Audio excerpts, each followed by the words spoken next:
Welcome to the Storj Labs Town Hall for Q3 2019. I'm going to start with a forward-looking statement. This document contains forward-looking statements about our product direction. The development, release, Welcome to the Storj Labs Town Hall for Q3 2019.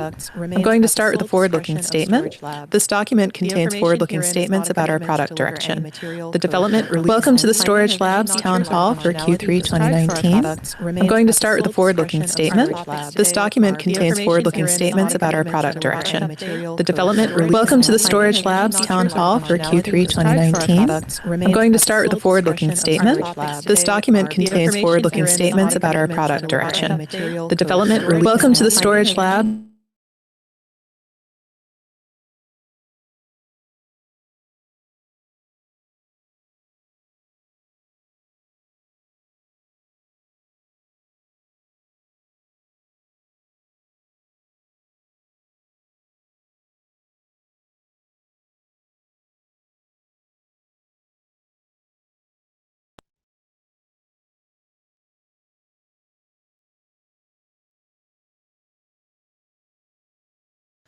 Welcome to the Storj Labs Town Hall for Q3 2019. I'm going to start with a forward-looking statement. This document contains forward-looking statements about our product direction. The development, release, and timing of any features or functionality described for our products remains at the sole discretion of Storj Labs. The information herein is not a commitment to deliver any material, code, or functionality and should not be relied upon in making purchase decisions. Our topics today are first an executive summary, then a product update, storage node operator payments, token report, and then community. Throughout the presentation, if you have any questions or would like to submit material for the live Q&A at the end, please email us at ask@storj.io, and we're going to keep that up in the lower right-hand corner of the screen throughout. So please reach out to us if you'd like to be included in the live section. Our speakers today are Sean Wilkinson, our founder and chief strategy officer, Ben Golub, our interim CEO and executive chairman, Brandon Iglesias, product manager, Catherine Johnson, VP of compliance and human resources, JT Olio, vice president of engineering, John Gleason, vice president of operations, and myself, Jocelyn Matthews. I'm the community manager for Storj. Our topics today, we're going to start off with an executive summary, move on to a product update. Then we'll talk about the tardigrade ecosystem. After that, we'll discuss governance and tokens, and then move on to community. Throughout the presentation, if you have questions that you'd like to have included in the live section of the presentation, you can email us or you can contact us through the link on the video. If you email us, the email address is ask@storj.io, and we're going to keep that up in the lower right corner of the screen as we go, so you can just send us your questions at any point. Our speakers today are Sean Wilkinson, founder and chief strategy officer, Ben Golub, interim CEO and executive chairman, Brandon Iglesias, product manager, Catherine Johnson, vice president of compliance and human resources, JT Olio, vice president of engineering, John Gleason, vice president of operations, and myself, Jocelyn Matthews, community manager. We're going to go now to an executive summary from Ben Golub, our interim CEO and executive chairman. Ben? Thank you. I've been at Storj now for almost a year and a half, and I have never been more excited to give a town hall. This has been an especially momentous quarter for us. As you know, almost 2 years ago, we launched version 2 of our network, and we're very pleased that we were able to launch a petabyte scale network that grew very rapidly and was well suited for decentralized apps. But we knew that what we needed to do was build an exabyte scale network that would deliver enterprise grade performance, enterprise grade quality, and be suitable for a wide range of applications including those that form up the bulk of the $92 billion cloud storage market. It's been a long effort. We knew that we needed to be S3 compatible. We needed to be highly durable and honestly better than the existing providers in terms of performance and security, and deliver superior economics not only for the end users, but also for our storage node operators, our partners in Storj. Good news is we now have that within our sights. We just entered beta 1 in August and are demonstrating enterprise-grade results already. We've also established a number of production gates that I'll talk to you about in a moment, which discuss exactly what we feel we need to achieve before we go into our beta 2 and then finally into full production. In the meantime, what we're doing has not escaped the notice of customers and partners.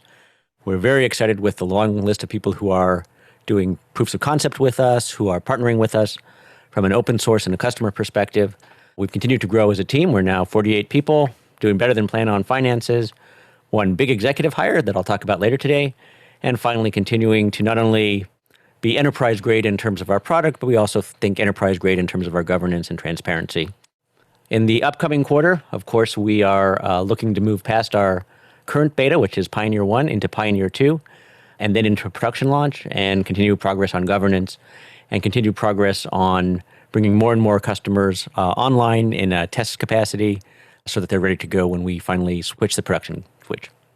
I'd like to take a moment to talk about our launch gates, because these are very important to us. We've actually set up a set of 15 criteria that apply to each of our release milestones. I've shown a couple of them here, but what you'll see is that we are now, in many cases, not only obviously past the criteria that we needed to go into beta 1, but in many cases we're already at our beta 2 and production metrics. So in terms of durability, we've been maintaining 100% durability. We have lost 0 files and 0 segments since our last major production wipe almost 3 months ago. Our retrievability, that's how often you can get the files on the first time, is now better than 1 in 1,000. It only fails 1 in 1,000 times. And of course, if that fails, then you just have to try again. So that's the equivalent to trying to view your movie on Netflix and they tell you you need to try again. And that's happening 1 in every 1,000 times. Our upload and download times are very impressive to us. In many, many, many cases, we are actually better than the gold standard, which is AWS. And we're particularly proud of the fact that if you look at the distribution of how long it takes to upload and download, because we are a decentralized network, the slowest 5% of the times that we do this is very close to the median time. As you'll notice, for example, downloading, it only takes less than 0.2 seconds longer for our 50 slowest out of 1,000 files to download as it does for the average file to download. So we're very excited. Of course, there are still some gates to be hit, and we'll be talking about those more in a bit. And these apply not only to the metrics that you see here, but also things like network size, economics, certain features and functionality, et cetera. So with that, I'd like to turn it over for more product detail to Brandon Iglesias, who runs product. Thank you, Ben. Next up, we have Brandon Iglesias. Brandon is our product manager.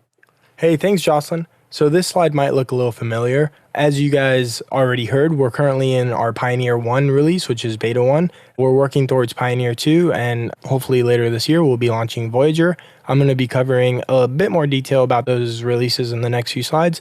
But before that, I wanted to share some important features and functionality that we're going to be incorporating into the network in the next 45 days.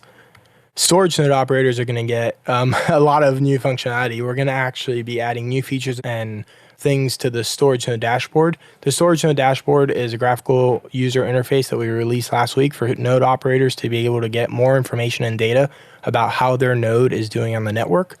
Aside from that, we're going to be launching support for Windows Home. So this includes a Windows installer and auto updater so that more storage node operators can join the network. And then we're going to be enabling garbage collection for all storage nodes on the network. Garbage collection is just a component that we use to ensure that every last piece that storage nodes are storing, they're getting paid for. And sometimes if your node goes offline momentarily, you may, not receive a delete request. So garbage collection is just an offline function that deletes those pieces. Tardigrade users are also going to get a good deal of new functionality. They're going to be getting the storage token payment integration as well as the credit card payment integration. And they're going to start seeing invoices on their projects. We're not currently charging customers during the beta phase, but we want you to be able to see your usage and what your usage would cost. And then we're going to be making significant performance improvements for both storage nodes and tardigrade users because we're currently working on a replacement for gRPC, which we have called drPC. This replacement is completely open source and free to use. So if you're interested, we're going to be releasing a blog post about it. But you can also always take a look at our GitHub repository and incorporate it into your project if you'd like. So the release that we're working towards is Pioneer 2, which is our second beta. And this is a particularly important release because this release is going to have all the features and functionality we need before we go into production. So tardigrade users should expect near production level SLAs. They're going to continue to be limited to 25 gigabytes of egress and storage per month, but they're going to be getting a few new features. One of those features is a referral program so they can invite their fellow developers and friends to the network. And then they're also going to be getting multi-part uploads so that you can upload data, specifically upload files that are gigabytes or tens of gigabytes without any issues. Storage node operators should expect business as usual during this time. And they're also going to be receiving a couple of new features. Of those features, graceful exit for storage nodes, which is going to allow storage node operators to leave the network without forfeiting their held amount. And then they're also going to be receiving a storage node notification system, which is going to be built into the Snow dashboard that we released last week as well. So we're really excited about this Snow dashboard. And if you have any ideas or if you want to see any new features on the Snow dashboard, please just submit those ideas on ideas.storj.io so we can get those incorporated. After Pioneer 2, we're going to be working on Voyager, and Voyager is our production launch, which is when we're going to start guaranteeing enterprise level SLAs, which are 4 nines of availability, 4 nines of retrievability, and 11 nines of durability. So, very high standards for our network. We're going to have faster than S3 performance. We're going to have a really intuitive and easy to use web interface so you can manage your projects, create new API keys, and pay your invoices. We're going to start giving you credit for the referrals who joined during the beta phases. And then we're going to be releasing new libraries and bindings, which John Gleason is going to speak about in a few moments.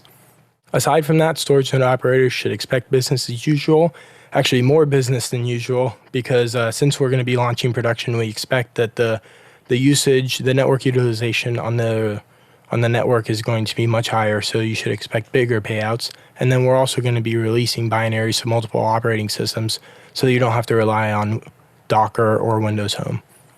So just to recap, we're currently in Pioneer 1, we're barreling towards Pioneer 2, and we're making great progress. And then hopefully by the end of the year, we'll be launching our Voyager release, which is our enterprise level production network. Back to Jocelyn. Great. Thank you, Brandon. Next up, we have the tardigrade ecosystem with John Gleason, Vice President of Operations. John? Thank you, Jocelyn. In the past several town halls, I've spoken about the storage node operators and the status on network payments. We've improved the processes and technology for payments significantly over the last few months, and the feedback we've gotten from the community has been very positive. So for this town hall, I'm going to focus more on what's coming up for developers building apps on the tardigrade network. So we're really excited about the performance, reliability, durability, and growth of the network, and of course all the great features that Brandon has shared. But we're also really excited about what's coming next for the Storj ecosystem. We have a number of tools and content for developers and partners building apps on the Storj platform coming right around the corner. We've invested a lot of time and energy in developing and validating the user experience for creating and using developer accounts and API keys on the satellites. We've been working on our documentation to help developers build solutions and understand how best to incorporate the tardigrade storage into their applications. And of course, with each release, libuplink has gotten better, more reliable, more performant. And of course, we're also working on building bindings and connectors so that developers have the tools that they need to develop on the platforms of their choice. Last and certainly but not least, we've been continuing to grow our network of partners, including not only open source partner program members, but also technology partners and systems integrators. So I'm going to give you a quick preview of what's coming in the next 90 days. I expect we'll actually be able to do a lot more than what you see here, but these are some of the more exciting things that we're developing between now and the next town hall. So let me start with bindings. So with the V2 network, we had a somewhat limited repertoire of developer tools and documentation. And as we started down the work on the V3 network, we got a number of requests from developers, customers, and especially partners for greater support for a wider range of development platforms. So over the next 90 days, we'll be releasing and updating bindings for Node.js, a library for C, Python, Swift, .NET, Android, Java, and hopefully more with full documentation. And of course, if you don't see the bindings you need, please go to our innovation portal at ideas.storj.io and let us know what bindings you'd like to see. Now, we also talked a lot in previous town halls about our open source partner program that enables our open source partners to share in the revenue generated when users of their open source software store data on the tardigrade network.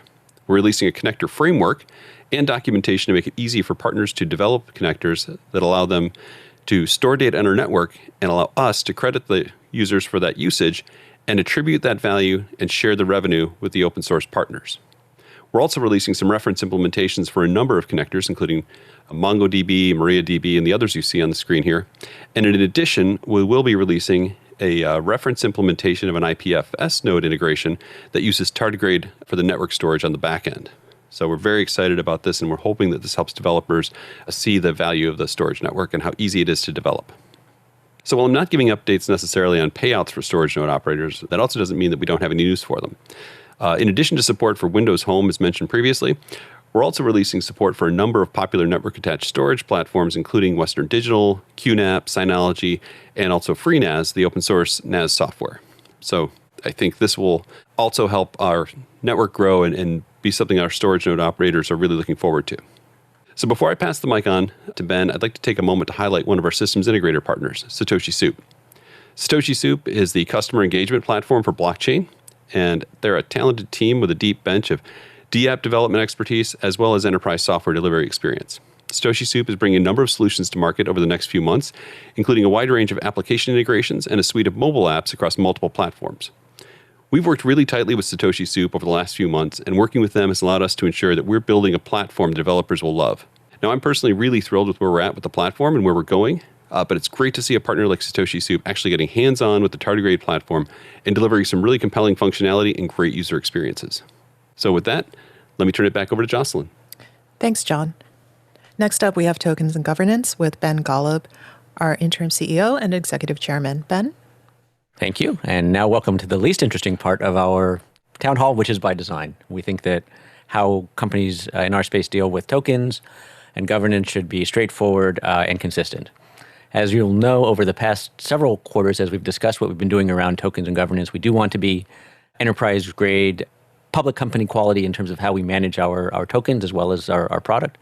And that's covered several different facets, including people, communication, cryptographic controls, how we report, how we manage things like insider trading, and how we manage the bulk of our tokens, which are in a long-term time lock. All right, so we're now going to go to our normal token balances and flows report. Again, this is a report that we put out every quarter.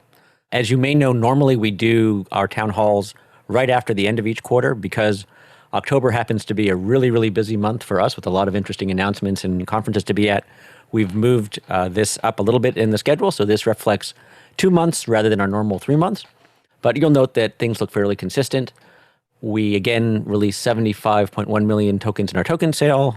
0.0000% of that went towards Lamborghinis. We also set up a reserve for the 45.1 million of our SJCX, that was our old counterparty token. Throughout the quarter, we have seen almost no conversion. It's been de minimis, so we're still roughly at 6.8 remaining for conversion. And then we get onto our operating supply. We started the quarter with 43.7 million tokens.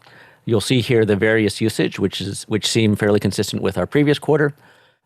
We expect that these numbers will increase fairly dramatically as we go into production, both in terms of those that are flowing out to storage node operators, as well as those we hope coming in from customers who choose to buy using storage rather than fiat currency. There is one special item that happened this quarter, which is noted in other. We talked about this last time, which was the 1.5 million storage tokens that went from operating reserves to an 8-quarter rolling time lock for transfer to a service provider. And then with our long-term storage supply, so that means our operating supply went from 43.7 down to 39 million. And then the remaining tokens that were in our long-term lockup, it's the same number, and I can talk about what happened to those in a bit. Again, starting several quarters ago, we divided our long-term reserve into 8 equal-sized tranches, which are set to unlock in successive quarters. Each quarter to date, we have taken the tranche that is about to unlock and relocked it for another 2 years. That's what we did in Q1 and Q2. That is what we will do at the end of this month with our third tranche, and we are going to be doing the same thing with the fourth tranche at the end of Q4. And if you are from Missouri and you'd like to or Show Me State, or if you're a Reagan fan and you like to trust but verify, you can see here all of the addresses and you can verify anything that I've shared with you. And actually, I lied. There is one very exciting part of this section, which is talking about Catherine Johnson. Catherine Johnson was previously on our advisory board, and we felt very fortunate to have somebody of her experience and caliber. She comes with a great deal of experience around compliance, around regulation, around things like know your customer and anti-money laundering. She also brings a great deal of experience in the human resources field. She's led initiatives around diversity and inclusion, and we're very fortunate that she's now joined us as a full-time employee as our general counsel and our vice president of compliance and human resources. So maybe, Catherine, we can start by you sharing a little bit about your background and how you came to Storj. Sure. Thanks, Ben. So I was working at Coinbase, where I helped the team scale the compliance function from 2017 to 2019, and then joined Storj as an advisor with the advisory board beginning in February of this year. I got to know the team. I was really impressed with the work at Storj. And of course, when you mentioned this role of general counsel and VP of compliance and HR, I was thrilled at the opportunity.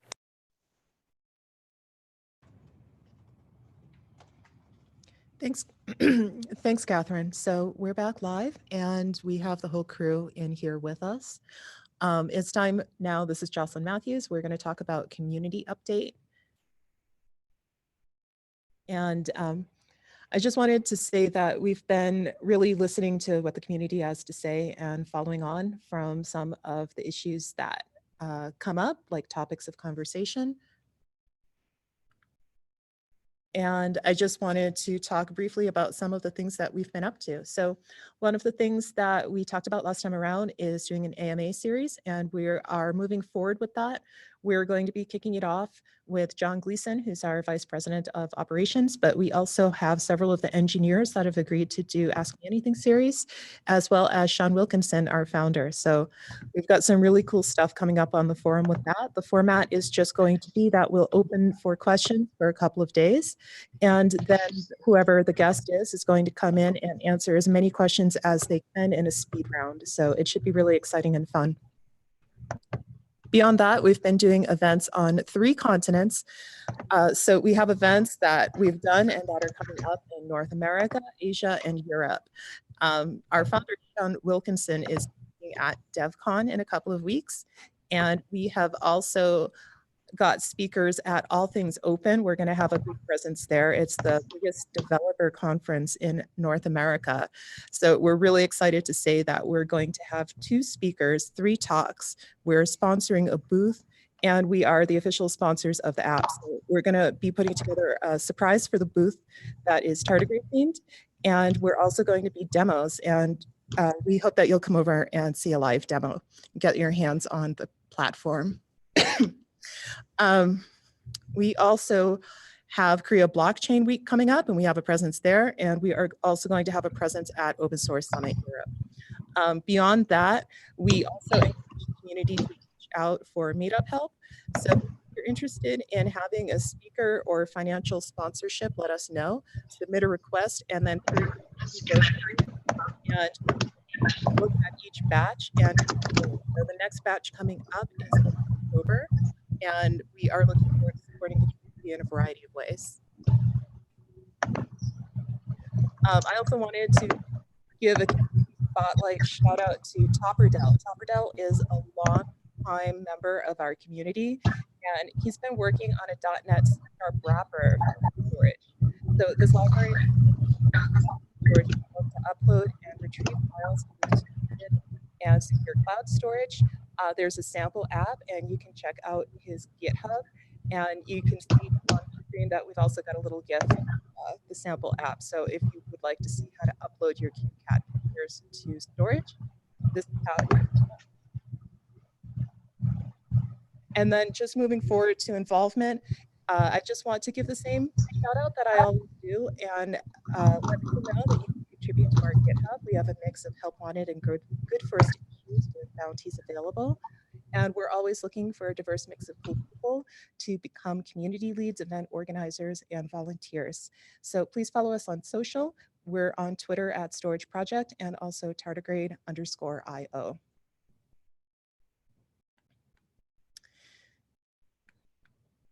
We're going to move now to the Q&A section of the presentation with the Storj team. We do have the full team here, but I wanted to give a shout out to Sean Wilkinson, our founder and chief strategy officer, Catherine Johnson, general counsel, VP of compliance and HR, and JT Olio, VP of engineering. They'll be handling a lot of the questions that are coming up.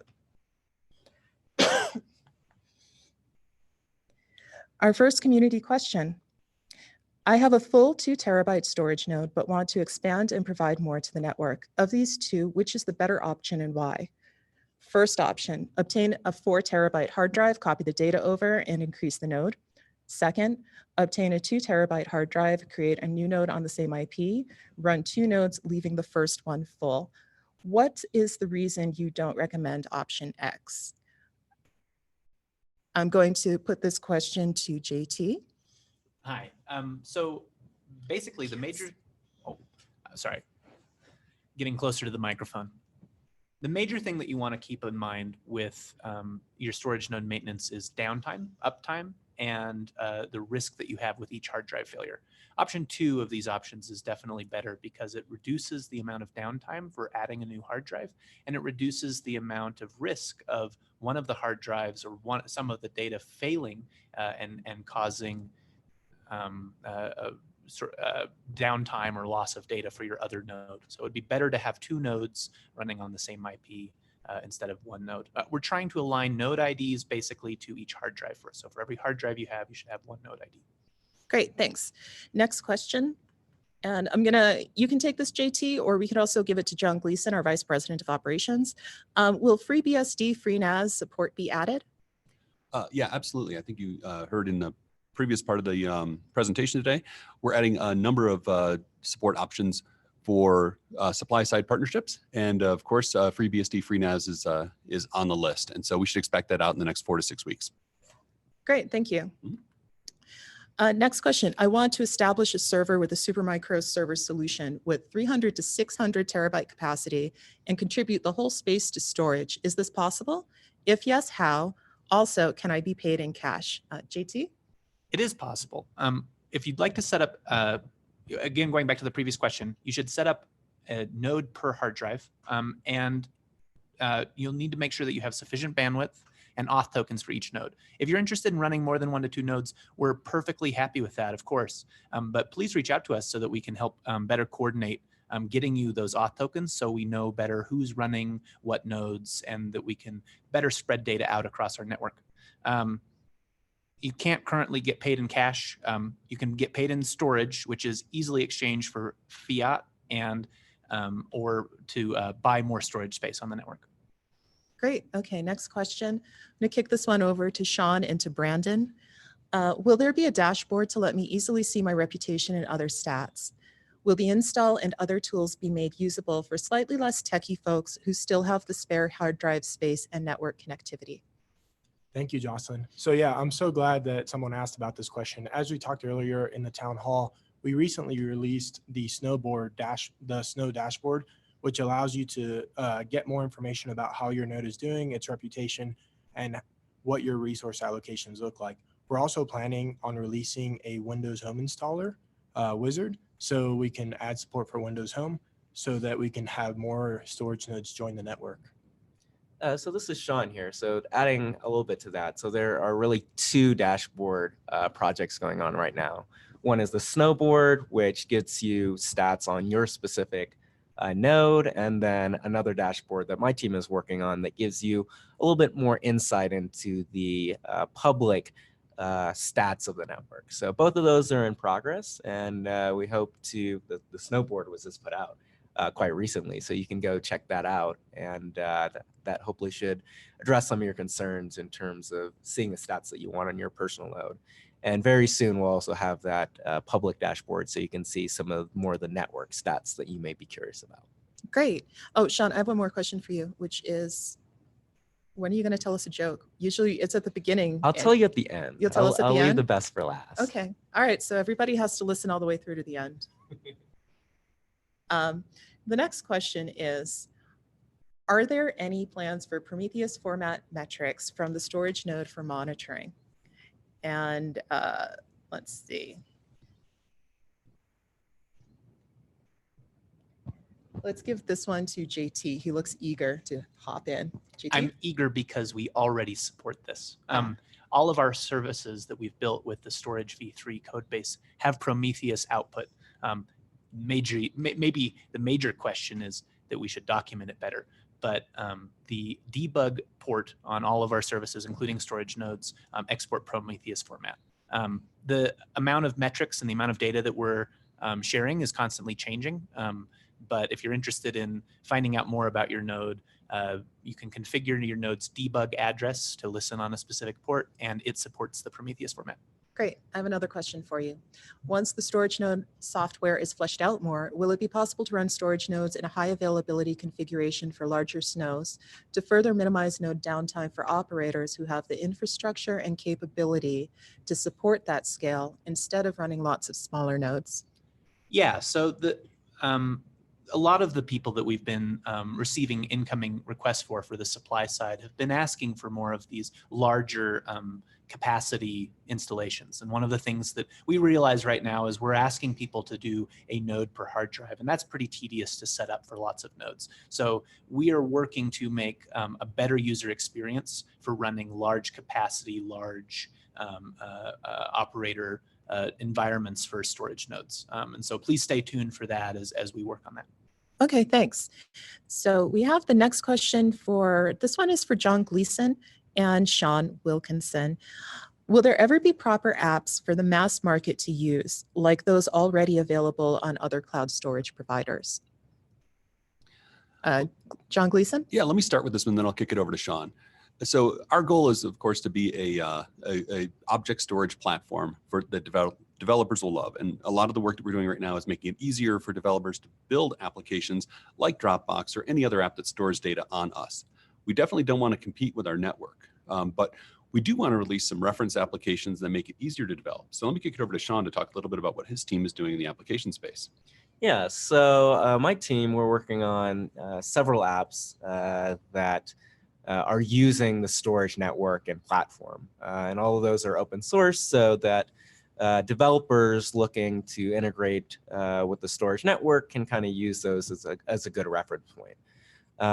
In the future, we also do plan to release more of a listing or page that will give you access to a lot of the apps and code bases that people have developed on this network. So you can use it as a user, but also if you're a developer, you can also kind of take a look at the code base and see how it's been done. So there's plenty of apps coming down the pipeline that I think a lot of you will be really excited for, to both developers to look at the code and see how it's done, but also as users to be actually the ability to use our platform for various tasks, but use the underlying security and privacy and performance that the Storj network offers that other platforms don't, and use really interesting and cool apps. I'm being a little vague. There's a lot of cool stuff coming down the pipeline, so I encourage you to just kind of watch our forum and our newsletters, and there will definitely be some really cool apps for you to use.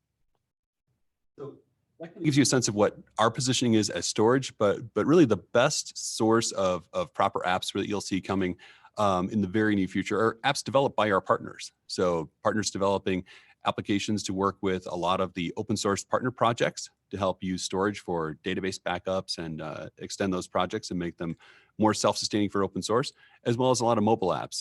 For example, Satoshi Soup is bringing a number of really interesting solutions to market. And as Sean mentioned, we'll see all of these things in our marketplace when that launches very soon. Thanks. Yeah, it's actually a really, really exciting time. So let's move forward to the next question, which is, sometimes people are curious how many storage node operators are contributing to the network. I think this question has come up before, but the answer is different every time. So Sean? Yeah, it keeps on growing. So right now, we have 2,000 storage node operators on the network as of today. And we want to increase that to 3,000 by our next beta launch date. So if you're not running a storage node right now, you definitely should go to storj.io and download it and run it and join our network. And right now, as of our last check, we have about 13 petabytes of advertised capacity. So we do have a lot of capacity in the network and really excited about that, but we also want to continue to grow that. So if you're not running it already, you definitely should. Okay, thanks. I know that you just said we're at 2,000, we're looking to increase to 3,000 before our next beta launch gate. Brandon, do you have any comments about the beta launch gate? Yeah, absolutely. So one of the features that we're working on is the Windows Home support, and we're really excited for more folks to be able to join the network because of that feature that we're building. So if you've been holding out because you run Windows Home on your computer, this is going to be a great opportunity for you to join the network. Great, that's big news about Windows Home. Next question. How much data is currently stored in the network with and without deduplication and compression? I think that this is a really good question for Ben Golub. Ben? Great. So just as an introductory comment, when we did our V2 network, we grew to 150 petabytes pretty quickly. When we decided to go to V3, we wanted to take a different approach. And rather than focusing on raw petabytes, we wanted to make sure that we were building an enterprise-grade network where supply and demand stayed in balance. The way that we deal with data on our network is that when a file is uploaded, it's encrypted, it's split into 64 meg segments, and those segments are split up using Reed-Solomon so that it's every file is divided into roughly 80 pieces, of which any 30 can be used to reconstitute it, and each of those 80 pieces goes to a different drive in the network. That means that our expansion factor is about 2.7. So for every gigabyte that a customer stores with us, we end up storing about 2.7 gigabytes on the network. Right now, we're at about a petabyte of data on the network, so we're sort of close to 3 petabytes in terms of total usage on the network. That number, again, is going to scale up fairly rapidly. We've been keeping that moderate until we got to enterprise grade. As you saw earlier, we're now at enterprise grade, so we expect those numbers to grow really quickly as new users come on board and as we push more test data out to the network. Great, thanks, Ben. Now, next up, we have a short question with a long answer. What is the average price per gigabyte? John Gleason? Yeah, so during the betas, we're not charging for data. So we're giving users the opportunity to kind of kick the tires on the platform and really see that distributed storage and decentralized storage can perform every bit as well as the traditional cloud storage, but at a much greater efficiency. We haven't published our pricing yet because we're still studying how the network behaves, but we expect that when we do publish pricing as we get closer to production, we'll be somewhere between a third and half cheaper than the public cloud providers. For storage node operators, of course, we are paying them $1.50 per terabyte per month for storage, $20 per terabyte of egress, and $10 per terabyte of repair egress. Overall, we want our nodes to be profitable, and we want running a storage node to be something that's attractive to people who have extra storage. And so as we get closer to production, I think we'll see some interesting things develop, and we'll be publishing our pricing within the next month or so. Great, thanks. Next, we have a long question with a short answer. My node is configured and working with the tardigrade satellites. As other satellites become available, we have the option to work with them or not. Is it possible as a SNO to have 2 separate nodes in my home for the below? First, current node for Storj Labs tardigrade network only. Second, new second node for other satellites. I would always reject or never request to work with non-tardigrade satellites on my current node. This would help me keep my current trusted node happy and healthy. The second node would be strictly for other satellites, never crossing the 2 nodes. To me, this wouldn't impact my service with Storj Labs tardigrade by having 2 nodes on the same network using the same IP address. I have unlimited 1 gigabyte internet, so I wouldn't be taking resources away from Storj Labs tardigrade network. Thoughts? I'm going to give this one to Brandon. Thank you, Jocelyn. So this is a great question. Recently, we published a blog post about why we were removing Kademlia, and this kind of is part of that. In the future, you're going to be able to configure your storage node to work with whatever satellites you want. By default, the storage nodes are automatically connected to the tardigrade satellites, but the idea that this person brought up about running 2 nodes connected to different satellites is a great idea. Great, thanks. Okay, next question. What's the average availability of storage nodes and of data stored? Brandon? Sure. So according to our storage share terms, the average availability that we're expecting storage node operators to have on the tardigrade network is 99.3%. And then in terms of the data being stored in the network, our SLA, as mentioned earlier in the town hall, is 11 nines of durability. So those are for the tardigrade users storing data. Great, thank you. Next question, when can those of us with Windows 10 Home run a storage node? Brandon? Yeah, sure. So as we mentioned earlier in the town hall, our team is currently actively, right at this moment, working on Windows Home support.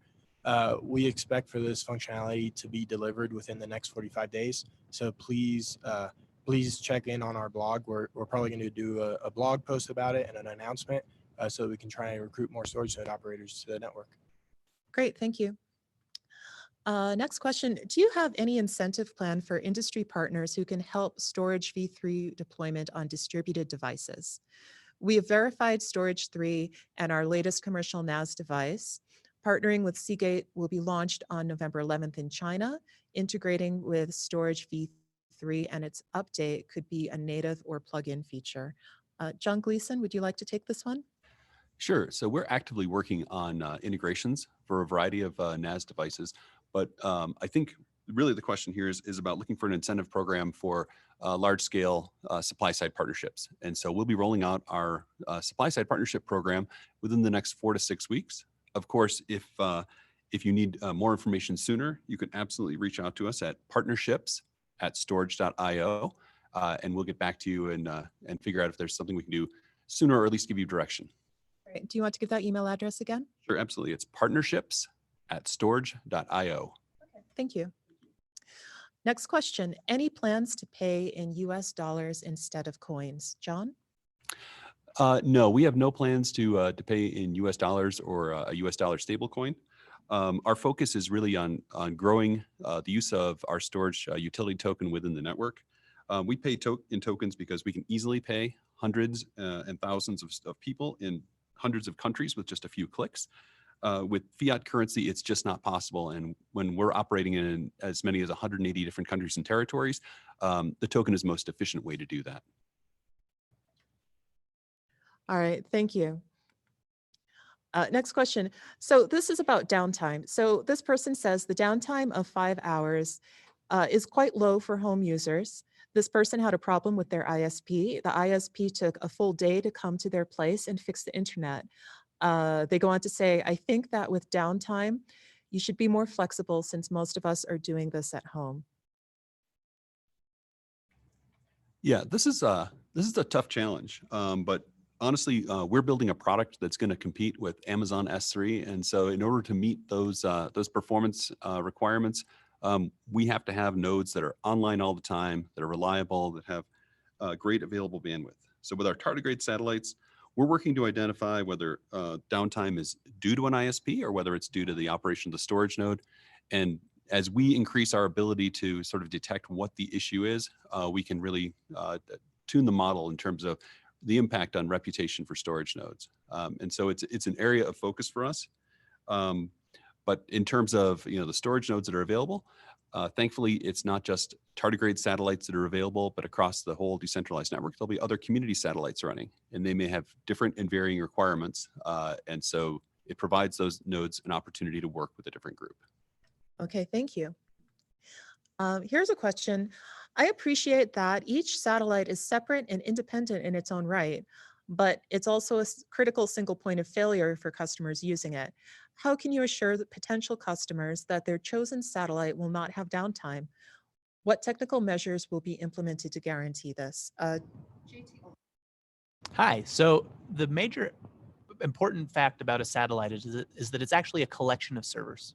And even though any specific server could go down, a server going down doesn't mean a satellite goes down. One of our major launch gates is that we'll be installing what's called Netflix's Chaos Monkey, which is a service that automatically at random kills servers in your data center.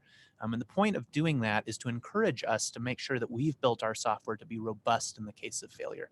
And so if you can imagine that Amazon or Google or anyone else can run a service with minimal downtime, we'll be able to run a satellite with minimal downtime, even in the face of failure, hardware collapse, disasters, and so on. And I think Sean would like to add some to this. Yeah, so right now we're taking, a very iterative approach to the satellites. Like JT described, there is methodologies and architectures that we can use to make that really robust. But as we grow and as we scale out the network, we really want to add additional features and architecture where the satellites under no circumstances are really points of failure. So right now we have something that is quite robust, and we're continuing to make it more robust. But in the future, there's going to be, as we plan out, a lot less reliance on the satellite, a lot more flexibility for the users who are using the satellites to manage their metadata and other things, for the satellites to be a little bit more disposable and again, a little bit more flexible on the user side. So there's a lot of exciting things that we're working on now to make that better, but there's also a lot of things that we're working on in the future to, again, make that more robust. So if you would like to jump into our forum, I would highly recommend talking about it there, and we can talk a little bit more about the specific architectures that we're really looking at that will really make the satellites more robust and better. Great, thanks. Okay, so this next person essentially states a situation, makes a recommendation, and then has a closing comment with that has a suggestion. So their last payout in mid-September dropped from 140 storage to 40 storage for their node. That equals about $7 US. They go on to say this is unsustainable and unattractive for a node operator, as even with the payout of the held back amount after 15 months, the income just breaks even, since the costs associated with running a 4 terabyte storage node start from $20 a month. I've had around 500 gigabytes bandwidth used in an entire month, although I could contribute 150 terabytes of bandwidth. For more clarification, you should provide a section on your website with live stats all on one page, such as the current node version, amount of data used and offered in total, number of nodes, and map earnings for a 1 terabyte storage node on average. The average data should be included in a revenue calculator as default settings on the storage node operator page. There's no information about the amount of tokens held back as with the earnings estimator, and that's currently not linked to the node operator page. The new GUI dashboard for Snows does not tell the held back amount of tokens, takes too long to sync files between two destinations. Moving a storage node must get easier with inbuilt tools, not third-party tools that can destroy files and disqualify the operator. When do you plan to increase rewards depending on the node's geolocation to encourage people in regions with higher network costs, such as South America, Africa, or India, to run a storage node? Question for John Gleason. Yes, this is a good lot of questions for me. So let me try and unpack this into just a couple of points here. So the first one is that, in terms of node profitability, initially we're still in a beta, and we're still on track to grow the network. And so right now it's probably not representative of what the network could achieve at scale in terms of what the earnings can be. But to that point, I think what we're trying to target right now is mostly people who have existing capacity and they want to monetize that existing capacity, as opposed to either purchasing capacity and trying to resell it or do different models like that. Now, it's great to see that there's the enormous amount of bandwidth available, because over time, as the network becomes more active and as we get more production data on the network, we'll be able to take a lot more advantage of the individual storage nodes. And our expectation is that nodes that have that high amount of bandwidth available will earn more. So let me take the second part here about statistics and the available information on storage nodes. So there's a couple things to unpack here. Initially, one of those things is that, as Sean mentioned earlier, in addition to the storage node operator dashboard that we just released, we will also be releasing a dashboard that gives you a greater view, sort of the broad network as a whole, and the sort of how the network operates. I think it's totally reasonable to request sort of average earnings for sort of the typical footprint storage node. And so we'll incorporate that into the requirements. Of course, we can't guarantee that that'll be out there in the first release, but it's certainly a great requirement. For people with more ideas like that, we do encourage people to go to our ideas portal at ideas.storj.io, where you can give us suggestions for product ideas, and those go directly to our product management group. And Brandon, of course, manages those things and incorporates them as appropriate into the roadmap. So a couple more pieces here about the held amount. So held amount will be incorporated into the storage node dashboard as well. We've got a first release that gives a lot of information to help people optimize how their node works in terms of reputation, uptime, and those sorts of statistics. But we'll continue to make improvements to that over time. And then lastly, in terms of new capabilities, actually second to lastly, I should say, new capabilities around moving data around. Again, those are great ideas for the storage ideas portal. In terms of migrating data around, I think JT gave some great recommendations in terms of how to add capacity to your storage node without impacting uptime or reliability. The last piece here about geographies. So adding geo-targeting to storage nodes is a feature that will be post-production. And certainly as we add in that feature, we'll be wanting to rapidly expand into a number of geographic areas. We encourage people to run storage nodes wherever they can today. But then I expect as we move forward with that capability and we find areas where there's more attractive demand, we'll be using tools like surge pricing as we're doing today to help grow those markets. Hopefully that covered all of those questions and answered everything that user wanted to know. Great, thank you, John. Let's go to the next question. And this person wants to get their hands on it. So I'm curious about Storj's functionality. If I'm wanting to migrate a website to be hosted on Storj, is the process easy? What if my site is hosted or structured on a site such as Squarespace? Is there a way to migrate the layout, images, etc., as a one-step process while still maintaining updating functionality but saving hosting costs? Also, what would be the finality of my payments for web hosting on Storj and how quick? Do all my website transactions require settlement on the Ethereum chain? John Gleason, would you like to take this one? Sure. I think this goes back to a previous question about, what the goal of Storj is and the apps being built on the Storj platform. Our goal is to be a S3 compatible drop-in replacement object storage platform, right? So we are infrastructure as a service. I would hope that we would have a partner who would build an application to help people host websites at some point in time on our network. But in terms of what we are trying to be, we would be the storage platform for something like a Squarespace to store those assets that are ultimately served up to someone who would visit a website. And so in terms of that application, again, we try to be easy for developers to use.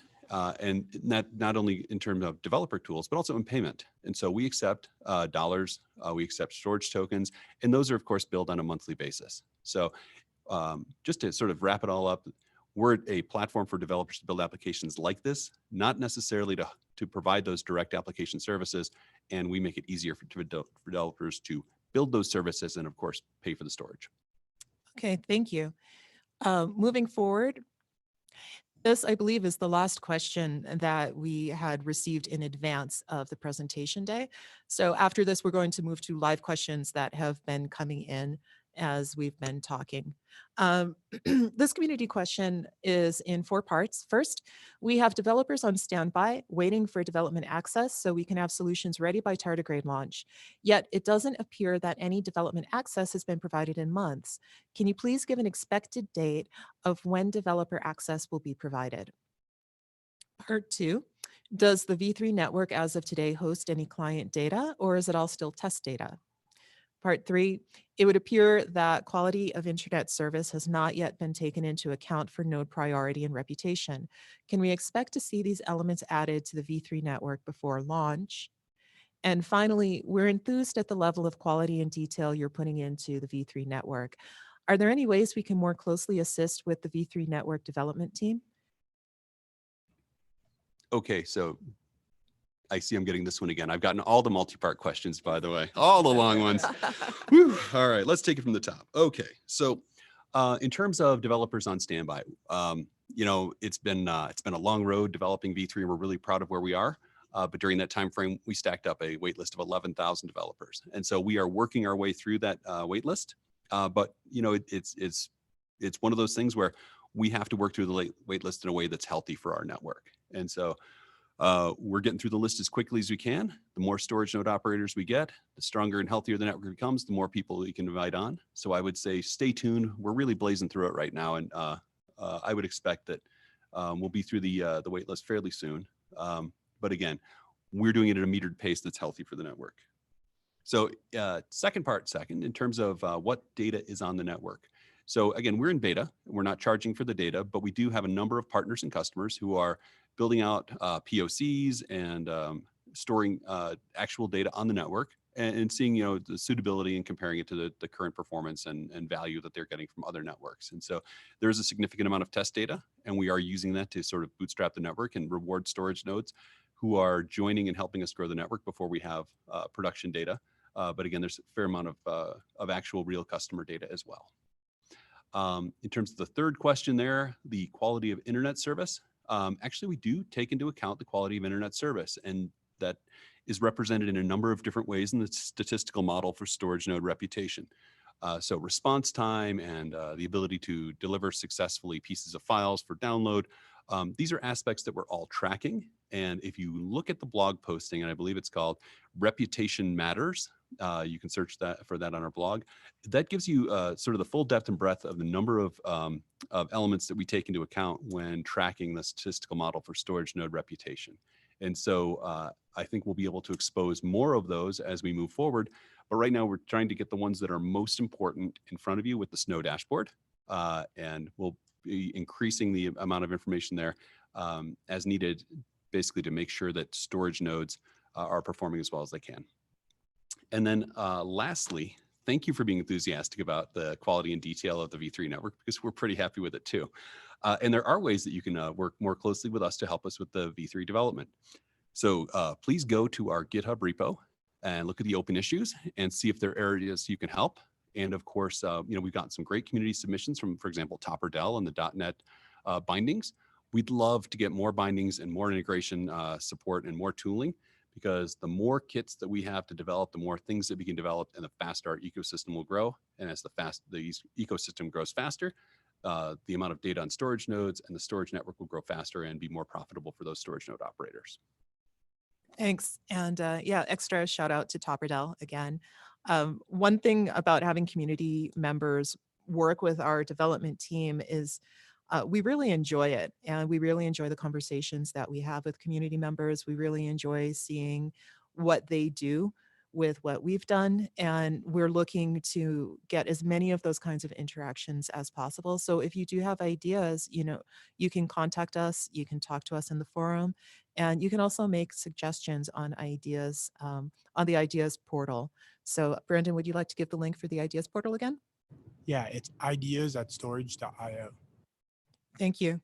We love that. Okay, so this is the end of our pre-collected questions. It is now time for our founder, Sean, to give us the traditional storage joke before we move on. Boy, okay. So I know this band. They're called 123 Megabytes, but they haven't booked any gigs yet.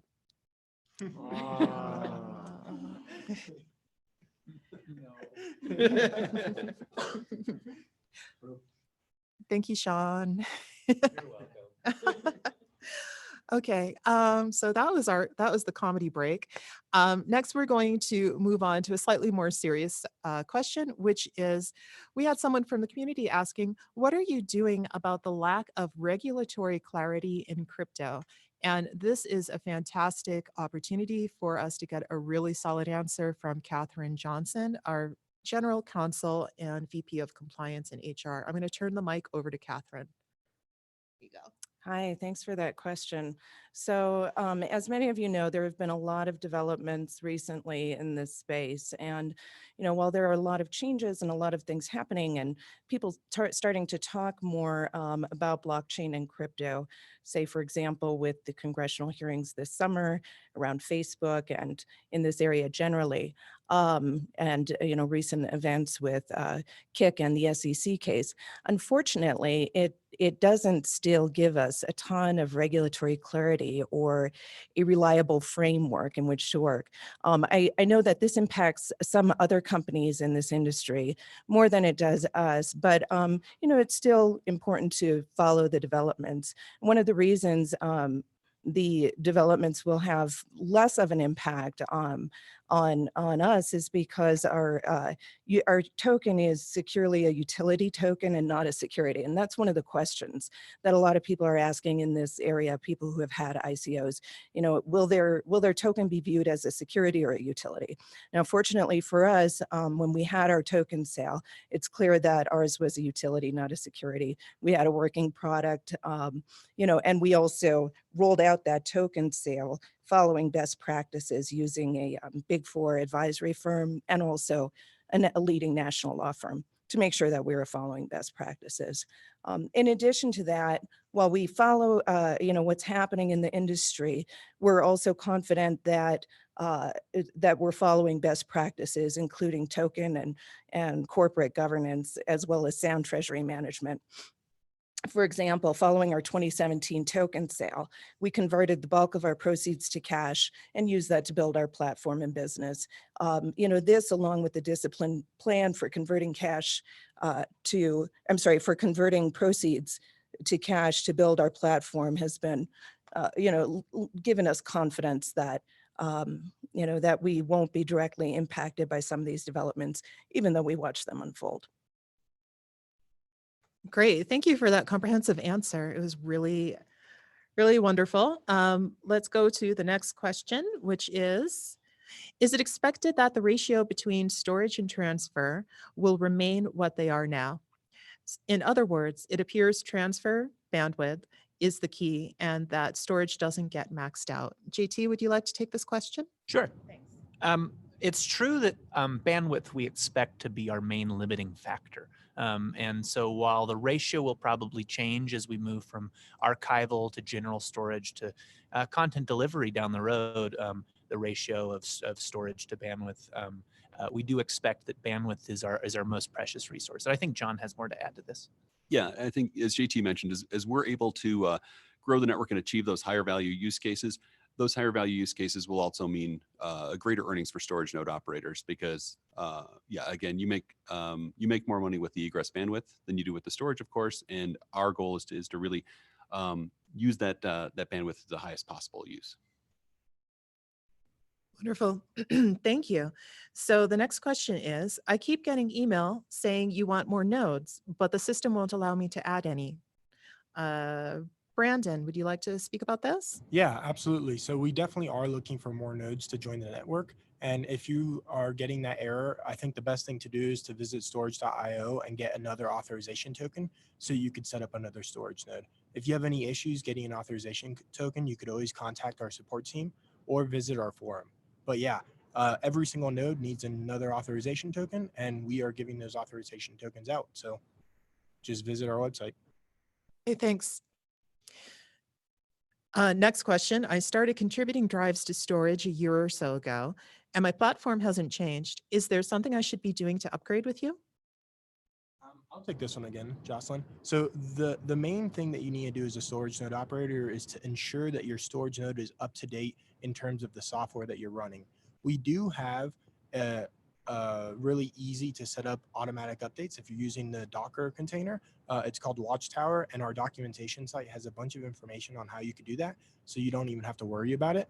But yeah, just making sure that your Docker container is up to date, or setting up your Docker container with Watchtower to ensure that your node is up to date and that you're contributing to the network.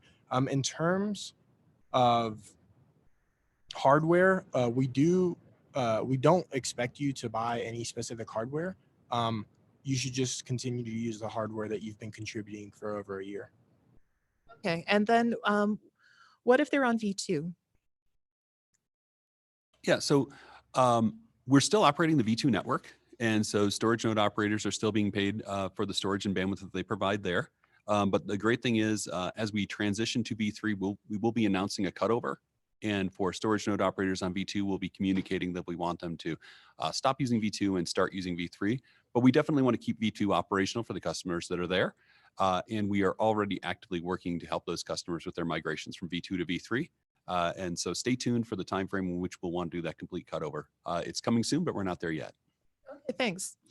So next question. How much terabytes can we sell? Because I have 100 terabytes and 100 gigabytes internet link. It's a dedicated server. So they're just asking about what the possibilities are for sales and payouts, it looks like. Got it. So let me break this down to a couple of parts here. First of all, you can use our storage node estimator. We have a calculator that sort of gives you a rough estimate of how much you can earn, just kind of given a certain level of network usage and usability.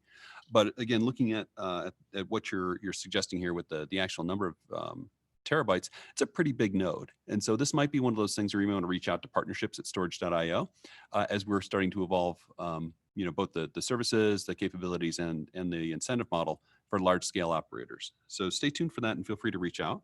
And then in terms of how the payments are tracked and processed, all of our payment transactions are processed on the Ethereum network. So it's the Storj token is an ERC20 compatible token. So all of our payments are available on the public blockchain. Okay, thank you. We have some more payment questions, and I'm going to turn this to John Gleason, but other people here are also welcome to chime in if you have more comments to add. So we've got a two-part question. Where can we see the amount of storage inflows, aka users purchasing storage for use? And second part, how's the fiat payment dealt with? How is the payment processed, and what does the back end look like? So this leads off of your last answer, John Gleason.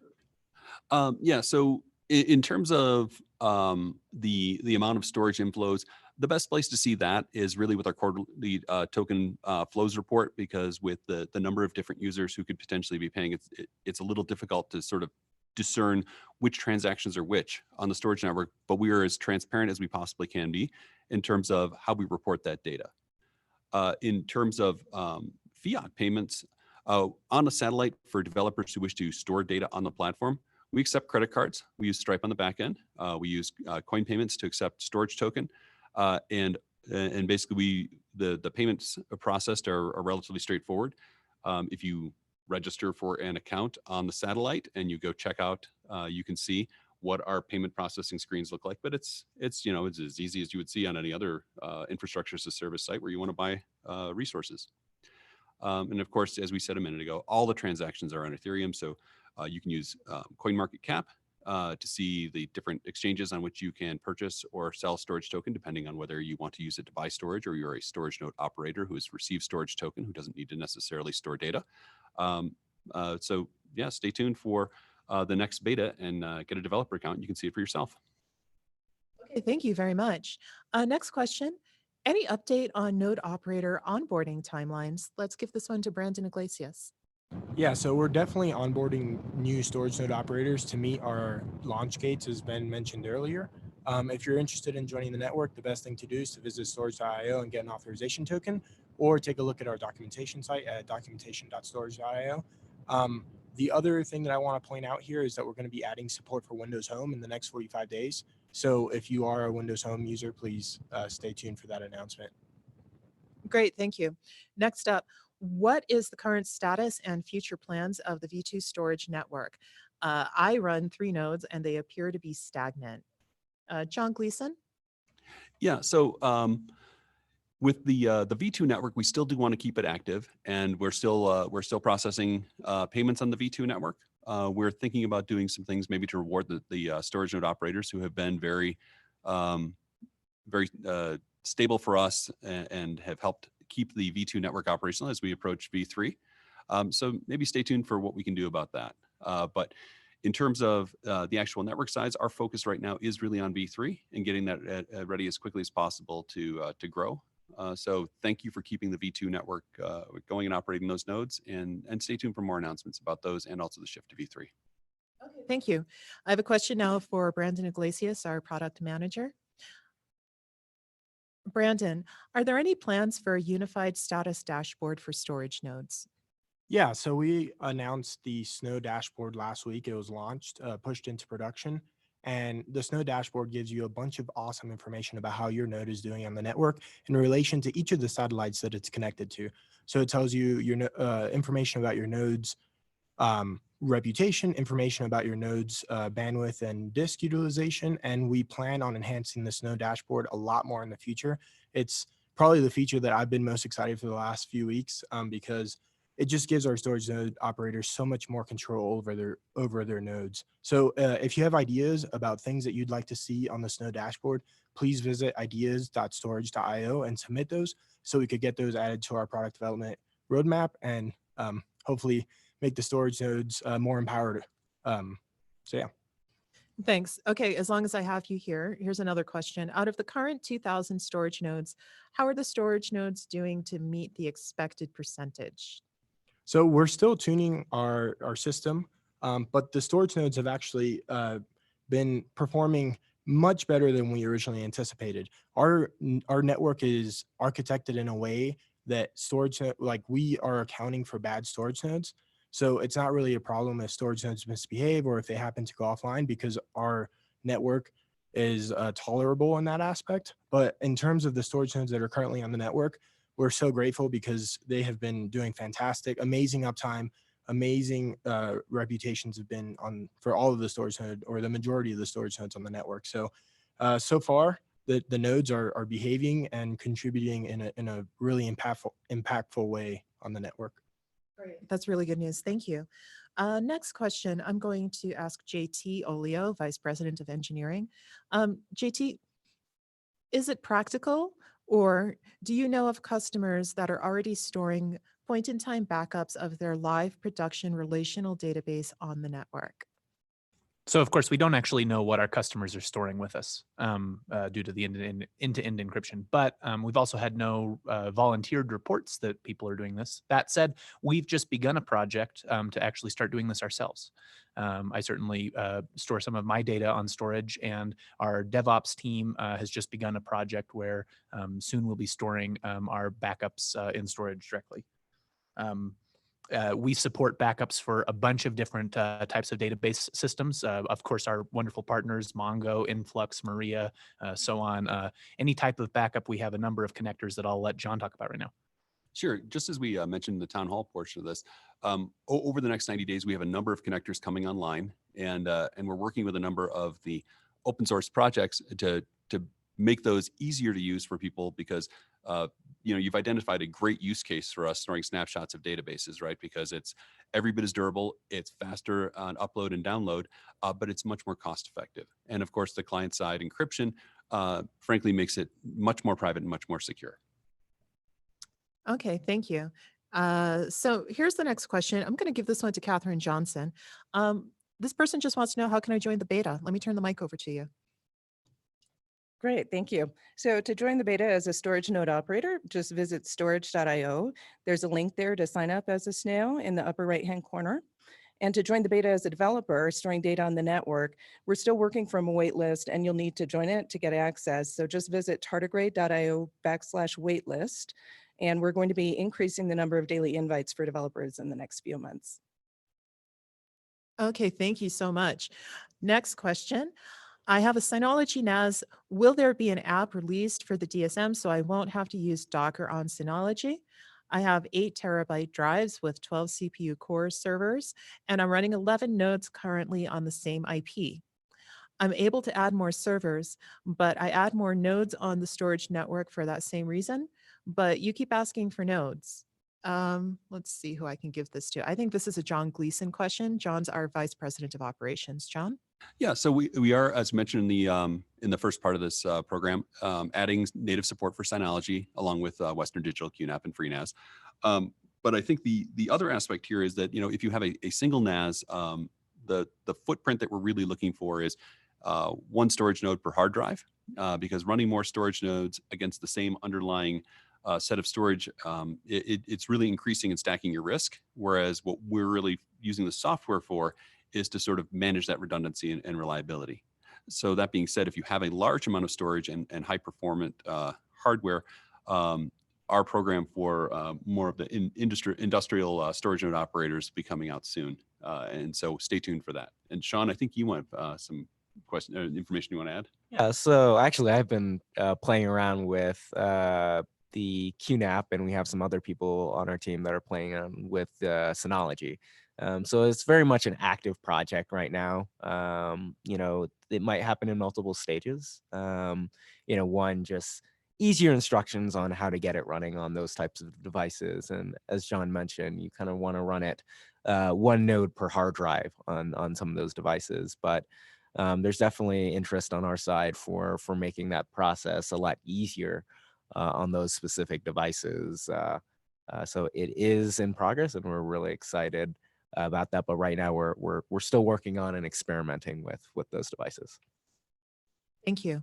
Next question, will V2 to V3 migrate on its own? I created a node earlier this month and haven't been able to find when payments are done. Is this monthly? John Gleason. Okay, so let me break that into two things. So with the V2 to V3 migration, there'll be sort of two paths there. The first one is for developers who built applications that have data on V2. We'll provide some information in terms of how to sort of move your data from one to the other. But because of the client-side encryption, we don't have an easy way to do a straight migration. And there's enough differences between the platform. But if you have a lot of data on V2 and you want assistance in moving that, we can certainly help you make that process easier.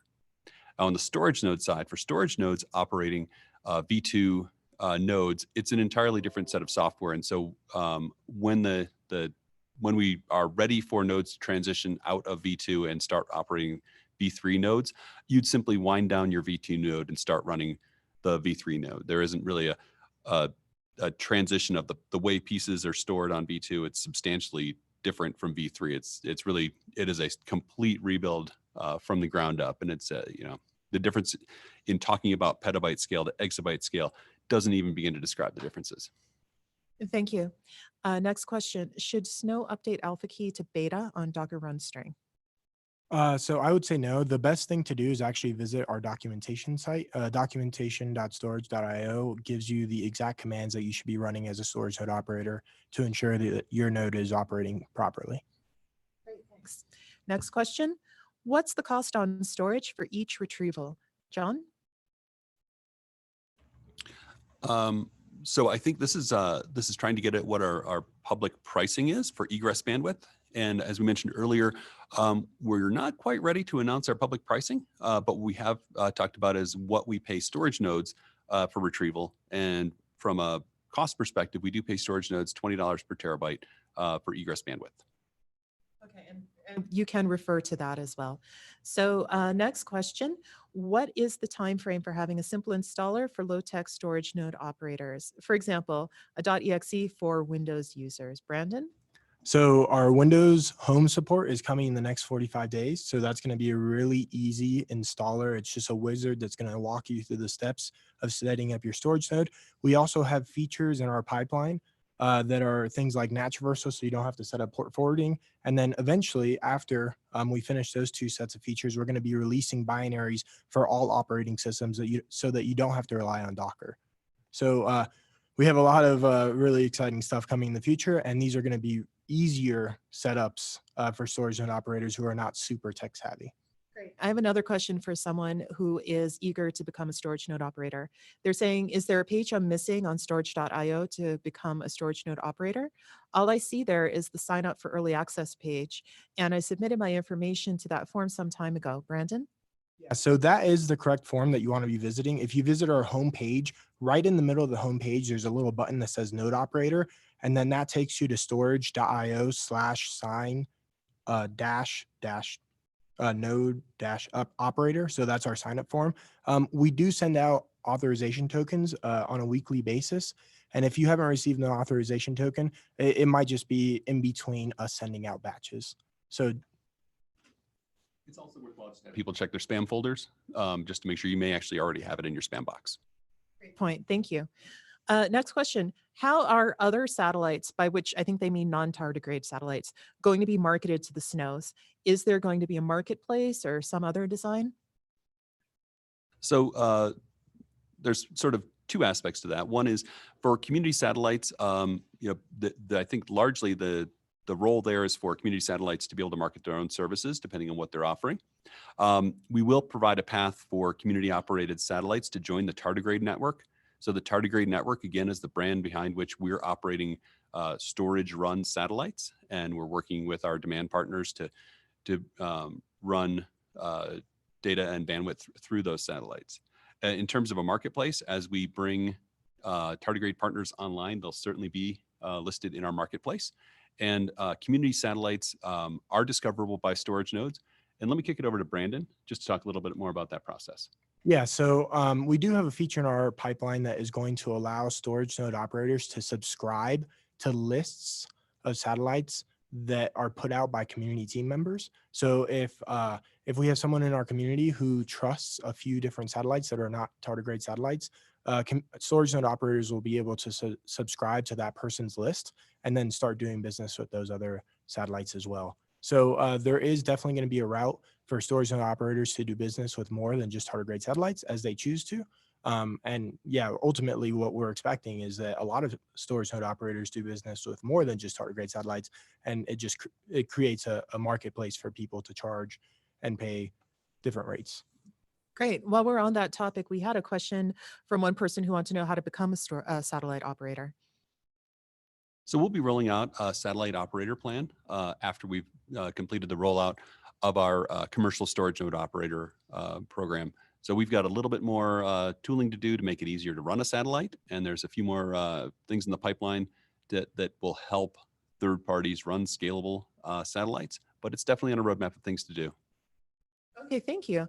So I have a question coming up for JT, our Vice President of Engineering. JT, someone's saying that we should, let's see here, you should provide more clear insights regarding IP filtering and more SNOs under the same IP. Is it desirable or not?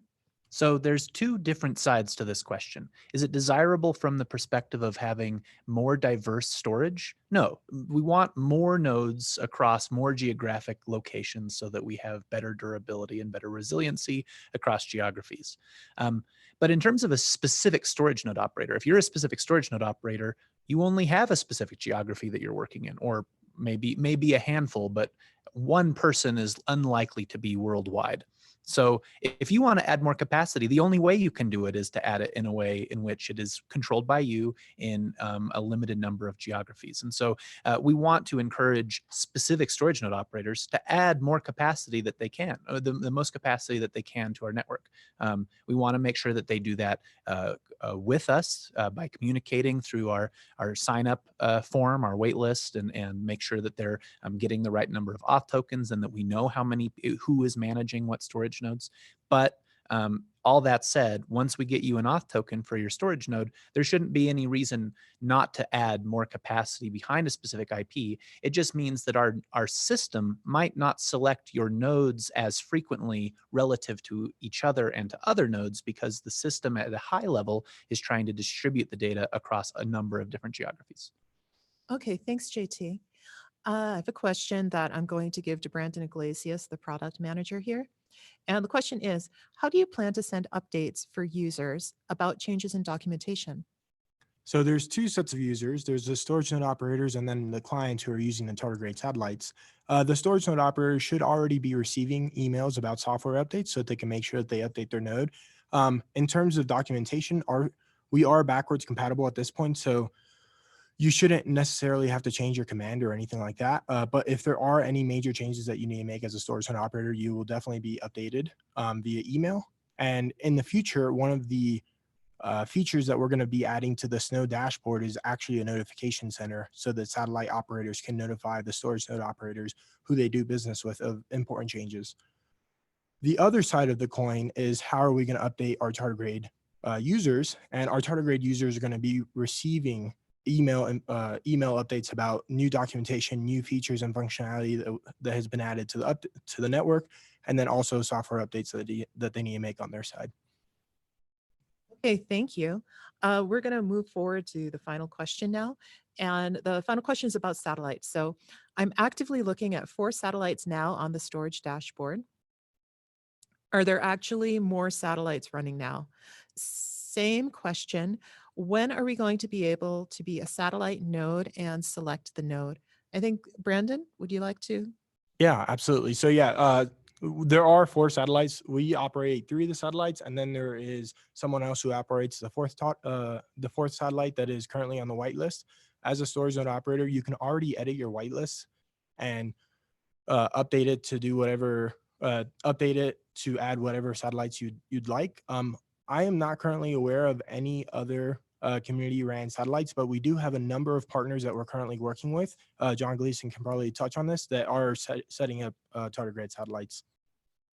So we will be rolling out our program, and what we're doing today is working with some close partners who've indicated that they want to help us sort of iron out the process of third parties running satellites successfully. And so you won't necessarily see those on the whitelist today, but we are developing those satellites for production use. And so over the next quarter or two, I think what you'll start to see is more satellites pop up in the network as it becomes easier to run those satellites. And then, as Brandon hinted at earlier, as we roll out more capabilities in terms of making it easier for storage nodes to work with more satellites from a whitelist perspective, you'll get updates on that through the emails that we send out to be able to do business with more satellites. And just one more thing I'd like to add. This is open source software, so you can already go and set up your own satellite if you'd like to start messing around and see how it operates. So please just visit our GitHub repository if you want to take a look at that. And if you do want to be a commercial storage node operator, of course, please send an email to partnerships@storj.io. That's partnerships@storj.io. And just let us know what it is that you want to do, and we'll be in touch. Great. Thank you. I want to say thank you to all of our speakers today, and thank you to all of our listeners. Signing off, I would also like to urge everybody listening to get involved. So you can contribute to our GitHub. This is the same slide as before. You can go to our GitHub. We have a mix of help wanted and good first issues with bounties available. Like I said before, we're always looking for cool people to get more involved with the forum, to run meetups that are storage themed, to volunteer, to contribute to the code base. And you can follow us on Twitter @StorjProject and tardigrade_.io. So thank you so much to the community. We are just ever thankful and grateful for your contributions and your participation and your activity and your support. We're going to be holding the next town hall in Q1 of 2020. So until then, thank you and goodbye.